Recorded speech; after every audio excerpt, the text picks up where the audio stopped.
Lahore high court में full bench Multan बार तोहीन अदालत case जी ॿुधणी कई। ॿुधणी दौरान अदालत मुल्तान हाई कोर्ट बार जे सदर शेर जमान कुरैशी जे पेश न थियण ते संदसि ज़मानत न थियण जोगा गिरफ़्तारी वारंट जारी करे छॾिया। अदालत जे अहिड़े फ़ैसिले ते लाहौर हाई कोर्ट बार ऐं ॿियनि ज़िलनि जा वकील हाई कोर्ट पहुची विया। वकीलनि अदालती फ़ैसिले ख़िलाफ़ सख़्त एहतजाज कंदे हाई कोर्ट जे मुख्य गेट खे टोड़े छॾियो।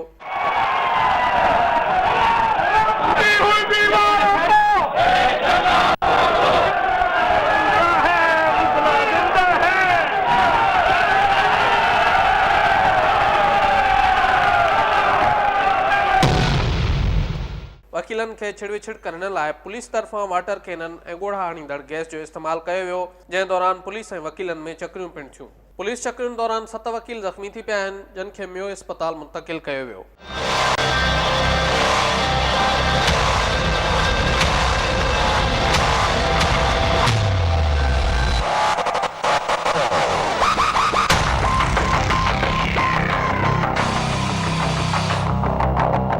माल रोड ते वकीलनि तरफ़ां एहतजाज कयो पियो वञे, जॾहिं त उते पुलिस जी वॾी नफ़री पिणु मुक़ररु थियल आहे। पुलिस तरफ़ां नीला गुंबज़ चौक वटि कंटेनर ज़रिए रोड खे बंदि कयो वियो, जंहिं सबबु ट्रैफ़िक जी रवानगी सख़्त मुतासिर थी। वकीलनि मुतालबो कयो त लाहौर हाई कोर्ट मुल्तान बार जे सदर शेर जमान कुरैशी जी गिरफ़्तारी जो हुकुम वापसि वठी केस खे बंदि कयो वञे। ॿिए पासे लाहौर हाई कोर्ट जे चीफ जस्टिस मंसूर अली ख़ान अदालती वकार खे नुक़सान जो नोटिस वठंदे मुल्तान बार जे सदर शेर जमान खे पेश थियण जो हुकुम ॾेई छॾियो आहे। ओड़ा पंजाब जे कानून वारे वज़ीर राणा सनाउल्लाह चयो आहे त वकीलनि जा टोला पाण में हिक आहिनि, कार्रवाई करणु ॾुखी आहे। हुन चयो त वकीलनि खे जेल उमाणियो त सूरतहाल ख़राब थी वेंदी।